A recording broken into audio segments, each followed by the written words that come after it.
अल्पवयीन मुलीचा विनयभंग करणाऱ्या तळा येथील आरोपीस 20 वर्ष सक्त मजुरी आणि रोख रुपये 50,000 दंड. निर्णयाचे रायगडात होत आहे स्वागत. तळा शहरातील तळगड किल्ला परिसरातील पडक्या घरात पाहुणे आलेल्या अल्पवयीन मुलीला नराधम आरोपी यांनी नेऊन लग्नाचे आमिष दाखवून तिच्यावर अत्याचार केला होता. यातील आरोपी अबुजर इलियास वलिले याने अल्पवयीन मुलगी तिच्या मावशीच्या मुलीसोबत परिटाळी येथील घरून स्वतःच्या घरी परत जात असताना वाटेमध्ये तिला थांबवले व माझ्यासोबत फिरायला चल, मला तुझ्याशी बोलायचे आहे असे सांगून पीडिता ही तळगड किल्ल्याच्या पायथ्याशी पडक्या घरामध्ये नेले आणि मला तुझ्याजवळ लग्न करायचे आहे असे सांगून पाशवी बलात्कार केला. याचवेळी सोबत आलेल्या पीडितेच्या मैत्रिणीला पाऊल वाटेवर थांबवले होते.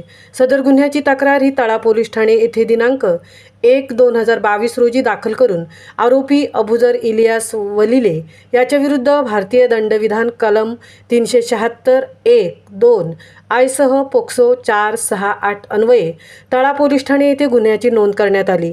सदर गुन्ह्याचा तपास SS खराडे पोलीस उपनिरीक्षक तळा पोलीस ठाणे यांनी केला व सदर गुन्ह्याचे सत्र विशेष जिल्हा व सत्र न्यायालय माणगाव यांच्या न्यायालयामध्ये दाखल केले.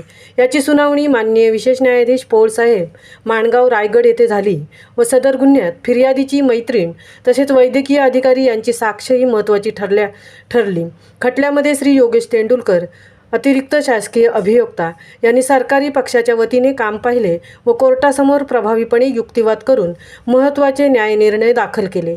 या सुनावणी दरम्यान पैरवी अधिकारी म्हणून पोलीस उपनिरीक्षक दिनेश आघाव, सहाय्यक फौजदार शशिकांत कासार, 102 महिला पोलीस हवालदार सौ छाया कोपनर, शशिकांत गोविलकर, पोलीस हवालदार 179, सोमनाथ ढाकणे 172, महिला पोलीस हवालदार सीमा चांदोरकर यांनी सहकार्य केले.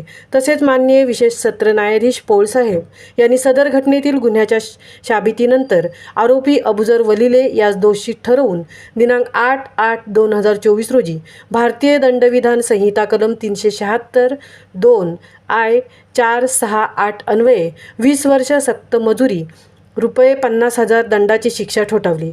दंड न भरल्यास 2 वर्ष साध्या कारावासाची शिक्षा ठोठावली. सदर निर्णयाचे रायगड जिल्ह्यात स्वागत होत आहे. महामुंबईसह संजय खांबेटे, म्हसळा.